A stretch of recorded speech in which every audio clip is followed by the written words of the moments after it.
Good morning, everybody. Hi, I'm Stacy. This is Walking in My Shoes, and we are loving my veteran. Now we got to have some coffee this morning before we get started, as always. Give everybody a minute or two to jump on. Mm. We have so much going on. Big news, big news coming. One, website is being reworked, much more user friendly, and that should be live this afternoon. Um, we're bringing back some things we had talked about earlier that'll now be back on our regular schedule. Um, we're going to do Girl Talk again. We thought that went over really well, and so we'd like to do Girl Talk again. So if you would like to be part of a Girl Talk conversation, please let me know, because we just want to just have us having a little conversation so we can share a conversation back and forth to put out there for everybody. Our Vet Connect will start this Friday, where we are talking to veterans and kind of getting their feedback into how, what it's like to have PTSD and how they've overcome some things. And so we're going to have Vet Connects on a regular basis. Please, if you have not done this already, please go to Behind the Service Podcast. You can find them on Spotify, iTunes. There's a ton. Their podcast this week was with Project Refit, and it's talking about the stigmatism of PTSD and not being able to handle some of the mental things that go on in the military and life after. And they are an amazing group of people. All y'all know how I feel about this lovely little book, FPL, Functional Personal Lifestyle. Mr. Boone Cutler will be joining us on Let's Talk tonight. The link is there. He's not staying the whole time, so please, if you have questions that you want to ask Boone about the book or some of the treatments that he talks about in the book, please have them ready, because Boone will be on there to answer any questions that we might have. So that's important that you have those ready. It is 7 p.m. Eastern Time. The link is on the page. It's also on the thing with Good Morning, Stephanie. By the way, yours was great last night. It's also on there. So the only recommendation I have to Boone is he should have left me places to make notes, because mine looks like a road map where I've written all over it. So Boone will be joining us, and he has shared that on his social media as well, so we could have a lot of people on. And it was just really important that we have these questions written down for him, so we utilize his time the best. But I'm really excited about having Boone on to talk. He is a warfighter, has had PTSD, traumatic brain injuries. He's been on, as he calls it, zombie dope and combat cocktails, and how he has navigated through and what he has found that's worked for him. So he's also the founder of the Spartan Pledge, which helps prevent suicide among our veterans. Huge deal. We're super excited to have Mr. Boone Cutler joining us tonight. All right, so let's get back into where we are. We're on building strong, healthy, loving relationships and how they work. And we've talked about, morning, Michelle, we've talked about so much other stuff that goes on. Respect. Respect is a huge part of building that strong, healthy, loving relationship. And this is going to be two parts. We're going to cover it today and tomorrow, because the first part of it is learning to respect ourselves. We cannot go forward into a loving, growing, essential, strong relationship with anybody else if we don't learn to respect ourselves first. That was so hard for me. It is no wonder that I had two failed marriages. This is Sparta. I love you, Jeremy. It is no wonder that I had two failed marriages. And one of them was 28 years, because I had zero respect for myself. Zero respect for myself. I had morals, I had boundaries, I had things that I wanted done in my own life, but I didn't respect myself enough to enforce those boundaries, enough to enforce that stuff. And I let people walk all over top of me. I became their doormat. And you cannot grow that healthy, loving relationship if you are somebody else's doormat. Okay, so you can't expect to get respect from your veteran or your children or your coworkers or anybody else if you're not respecting yourself first, because when you respect yourself first, you're now projecting respect to others. And that's how it works. You know, I've heard and we've all said, why do I need to make the first change? Well, you know, the definition of insanity is the same thing over and over again, expecting a different result. We can't do that. We've created our bubble now, and we've learned that from last month where we talked about we have the rights. We have a right to have our own feelings. We have a right to say no when we can't do something, right? We have those rights. We have a right to be respected. And we have a right to put a bubble around ourselves that says, this is my space, my bubble, and I am going to stay in my bubble, and I am going to respect myself. And people who don't have that respect for me are not coming into my bubble. Or if you are disrespecting me, I have the right to walk away to maintain my level of respect. That is a hard thing to accept. It is a hard thing. And in the words that Michelle and I use all the time, it's a hard thing to have your balls drop and be able to enforce that. And I'm not just talking about enforcing that with your veteran. I'm talking about enforcing that with everybody. But you can't enforce respect if you don't have it for yourself first. You must respect yourself before you can respect anybody else. You must respect yourself before you can demand respect back. Because if you are not showing self-respect, if you're not showing that to yourself, you're not projecting that on others, that you demand that level of respect. You're not doing that. So if you don't project that out there, you're not getting it back. What we project out is what we get back. So when we live in the bitterness and the anger and the hate and the resentment and the lack of self-respect, and that's what we're projecting to the world, that's what we're getting back. It all starts with ourselves, our own self-respect. So now take it on the other side. Our veteran has a right to have his own respect. He has a right, or she has that right, to be respected. Okay? Their feelings and how they feel about the world, they have that right to have that and own that. They have that right. We do not have that right to go in and say, well, that's about stupid. What do you want that for? Or why are you making that decision? They also have that right to get that self-respect and have their own bubble. So it is important that we learn respect for ourselves. Good morning, Patricia. It is important that we learn self-respect. And that's a hard thing to learn. If you don't get it, you become somebody's doormat. I never realized how exhausted I became trying to make other people happy. When I lived a lifestyle that my focus was making everybody around me happy,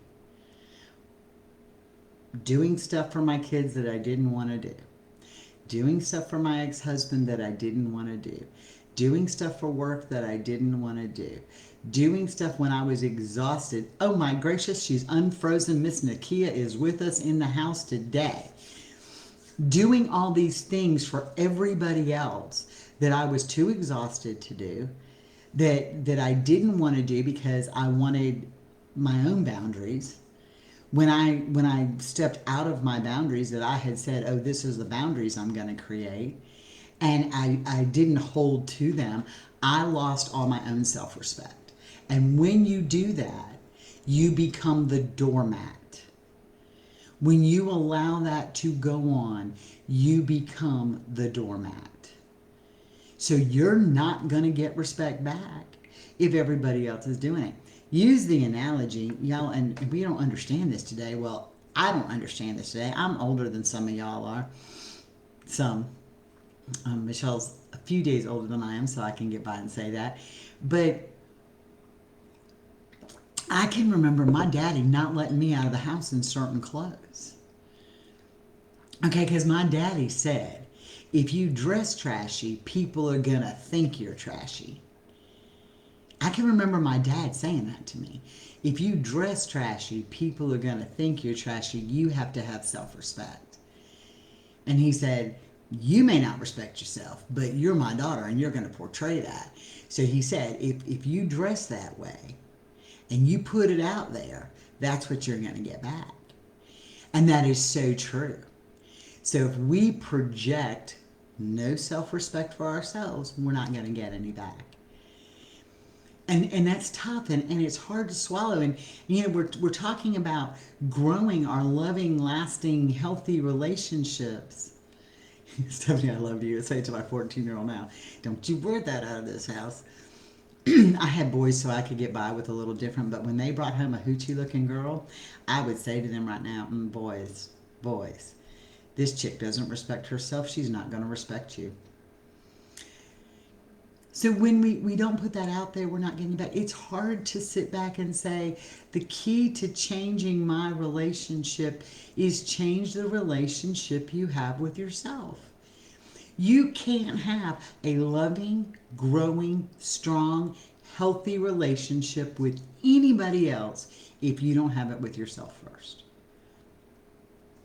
Okay, so I know that's hard to accept. I know that's eye-opening. Okay? I get that. But you can't have that if you don't have it with yourself. And that's not being self-centered. People are like, oh, that sounds so self-absorbed. But it's not. If your goal is to be the best wife you can be, and your goal is to be the best mother that you can be, when your goal is to be the best employee that you can be, don't you have to be the best of yourself?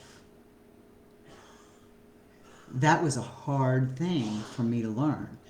I couldn't be the best mother or the best wife or the best friend or the best employee if I was not the best of me first. And that is a hard pill to swallow. It is a very difficult thing to swallow. But when you think about it, and you think about how it all works, it makes sense. Right? So use the analogy that we have this gallon of milk that has sat in our refrigerator open for way longer than the expiration date, and the milk is curdled. If you pour fresh milk into it, that milk is still curdled. It doesn't go away. That rot is still there. The analogy we use down here in the South is there's only so much lipstick you can put on a pig, and it's still a pig at the end of the day. And so when we don't have that healthy relationship with ourselves, we're either like the curdled milk or we're the pig we're putting the lipstick on. We have to have that with ourselves first. It is imperative that we learn that we have our rights, and we create our boundaries, and we create our own respect. Without them, nothing else works. So how do you learn to respect yourself? That's tough. How do you learn to respect yourself? That requires, as I use it a lot, that requires getting naked. And I'm not talking about physically naked unless that works for you, but I'm talking about getting naked. I'm talking about sitting down and being honest with yourself. Take all the trappings away. Take all of this is the expectations that I have for the world has on me. This is what I feel. You have to get naked with yourself.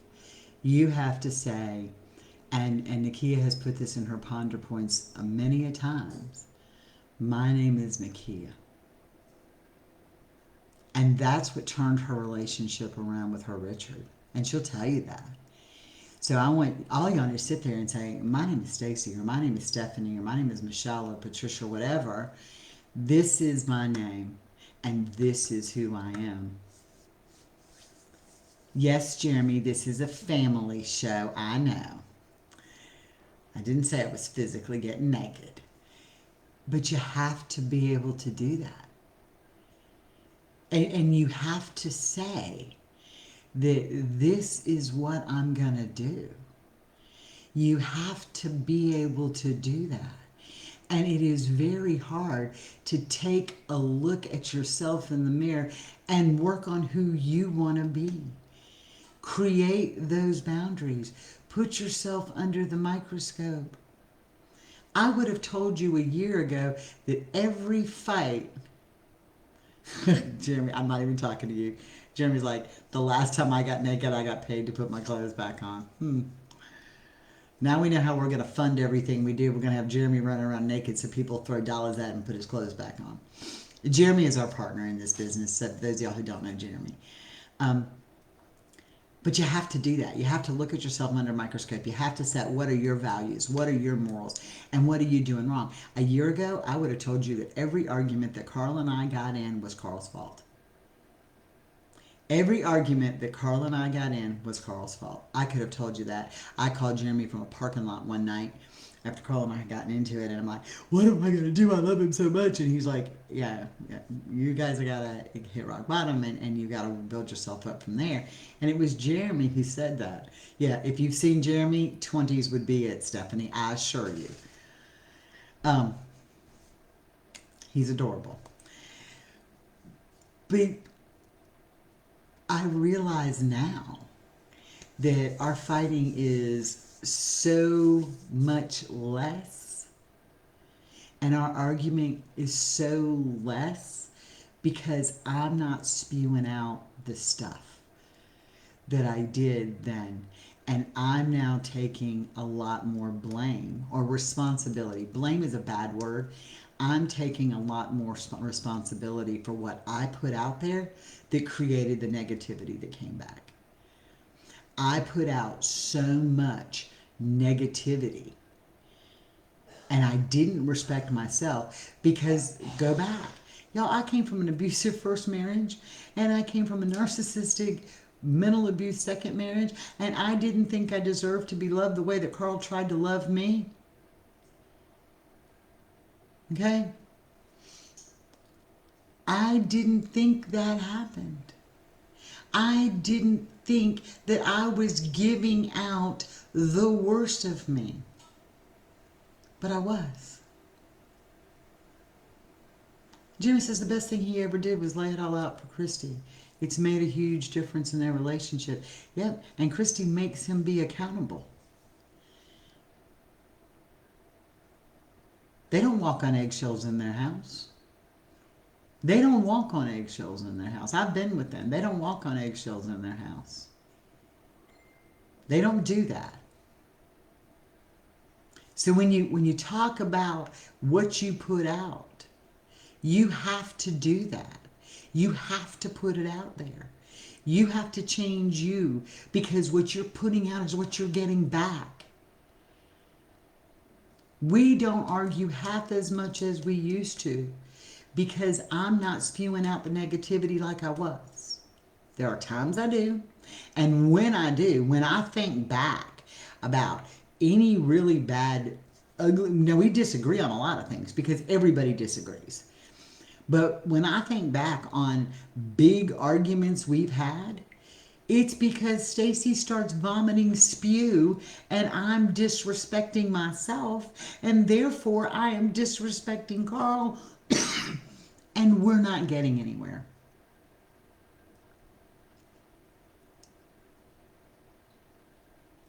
We don't get anywhere. I love Jimmy. Yeah, hell yeah, she does. Probably a good thing she works in mental health. Exactly. Good morning, Sophia. But you got to learn that self-respect. Respect for yourself. Respect for yourself. It is critical. It is the key to what we have to do. Stephanie, y'all killing me today. She had to use a ball gag and not in the bedroom. You do. Look, y'all, I took my tongue ring out because I was breaking my teeth off because I was biting my own tongue. But you got to learn to do that. Because you know what?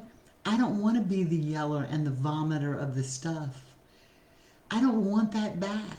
So why am I going to give that out there? That's learning self-respect. That is key to having that relationship. That is key to having that place that we want to be. We have rights to be able to say, this is me, and this is who I am, and this is the life I want to have. We have that right. We have that right to say, this is my moral belief. Doesn't mean you have to go push it down somebody else's throat.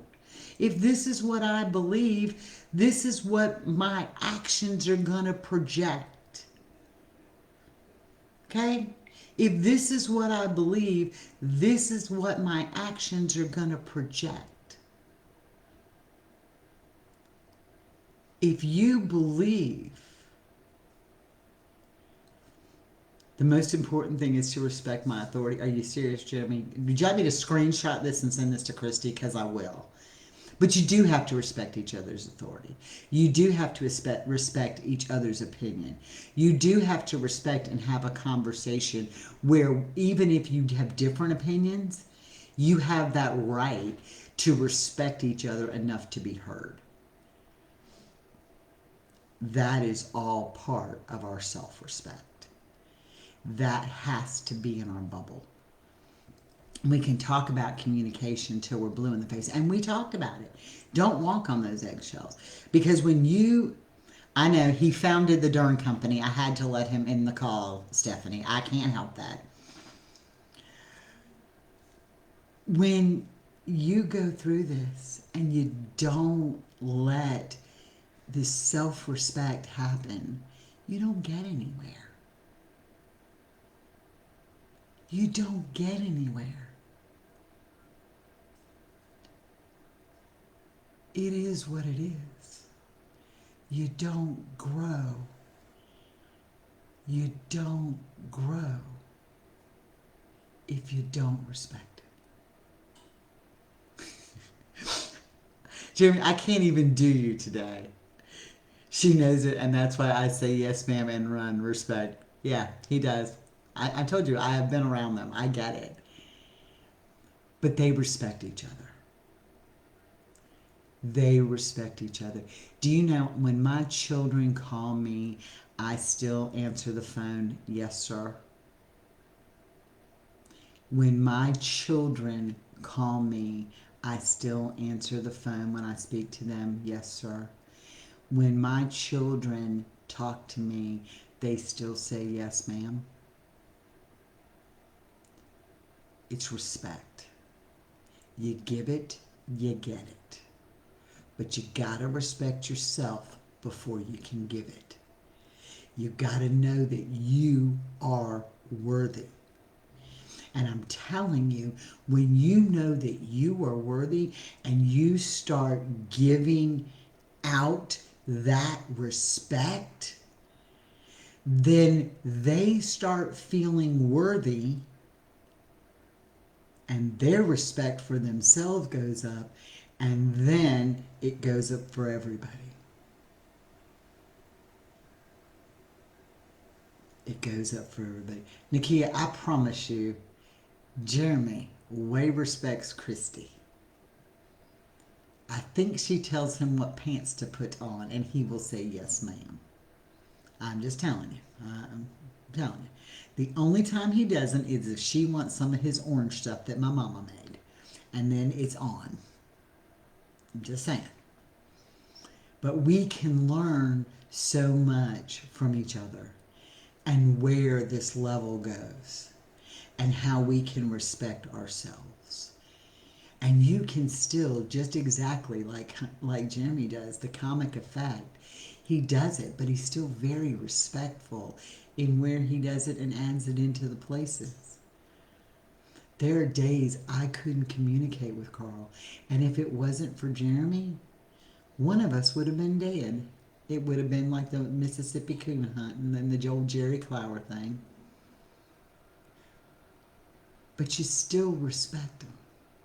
But you got to learn your own self-respect first. I had to be at the bottom and know this is what I needed to come back up.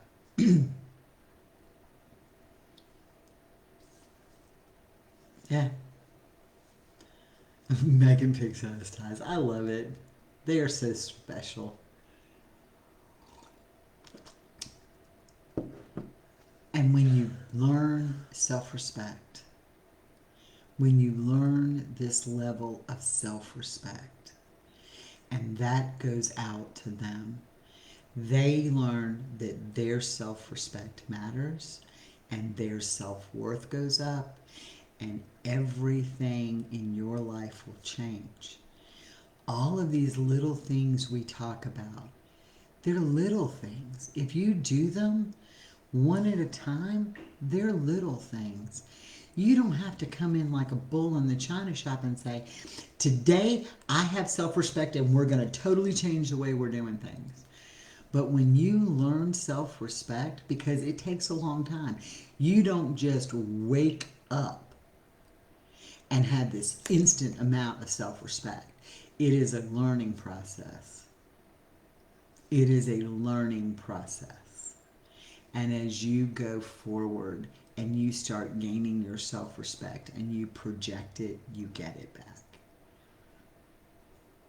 And that's the biggest key, one of the biggest keys to developing this relationship.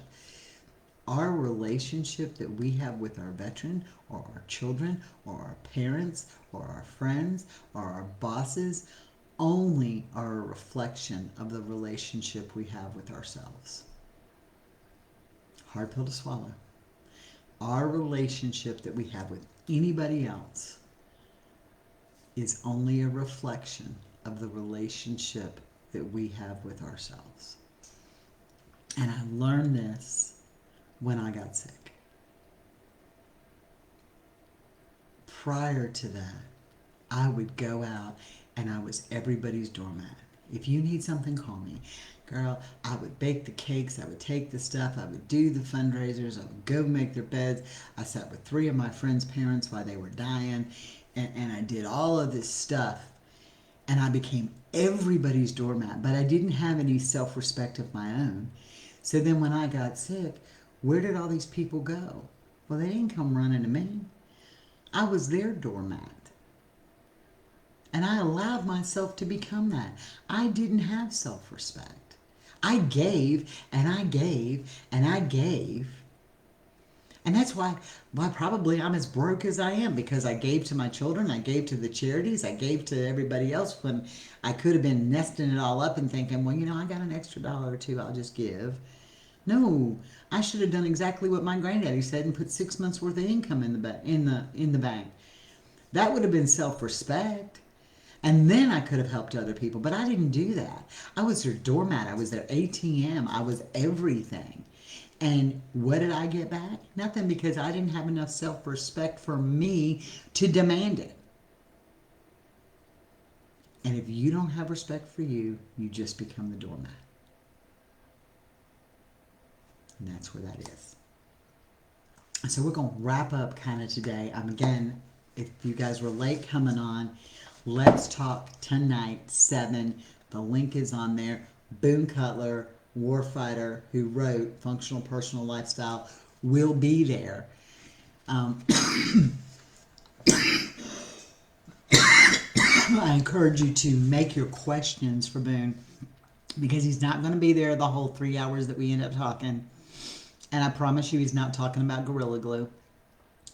So he's going to discuss this book and his experiences as a warfighter, and his mentality that has changed him and saved him and so many other veterans, and what he has found. So read through, if you've got your copy, read through it. If you don't have a copy yet, order one. But you will still learn so much from this conversation because we've all got sections marked. Mine looks like a road map. But Boom will be part of that conversation. I know Stephanie's probably got ball practice or something great going on tonight that you can zoom in without your face and just have your headphones in. But Boom will be part of it. And we're going to do something a little different on Let's Talk tonight. I never record our Let's Talk sessions because they're very personal. I am going to record the Let's Talk where we're talking with Boone so we can play it back later because I just think the information we're going to get is so valuable. And then after Boone leaves the call, we'll stop recording. Girl, I'm glad you're free. So you need to be right up on there so you can listen to all of us. We're going to get to see Mike's mug too because, we'd like to see him too. But I just think learning so much from him and how he believes in the warfighter mentality is that they're always a warfighter and that they have to be able to bring that back and how they learn to help themselves and each other. So I'm really excited. Like I said, there'll be a lot of people we're hoping on that call. Boone has shared it all over his social media as well. He's invited people to talk about it. So we're super excited. It was a blessing for all of us. Yeah, just have him sitting in the background. He can listen. Play it like through the whole house speaker.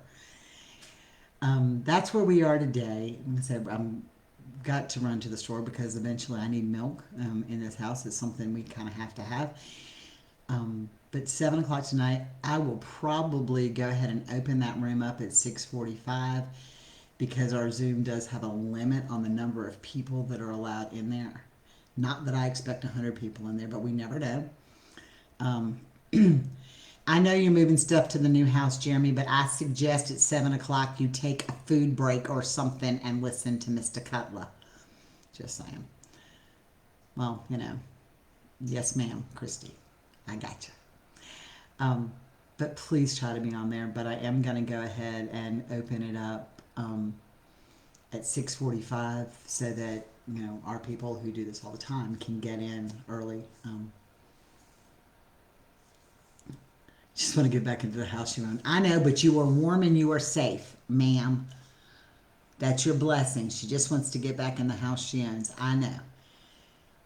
You just want to pry Richard out of your sister's house before he decides to stay because she's such a good cook. We know. Nakia is doing better. She's actually on with us. I know that I'm kind of sick of I was just spitting this out of turn. They had power when the plumber went by, but everything is still frozen. They can't even get down the road. I am respecting your authority, Jeremy. Please be on the call tonight at 7. I love you. Y'all have a blessed day. We have so much going on.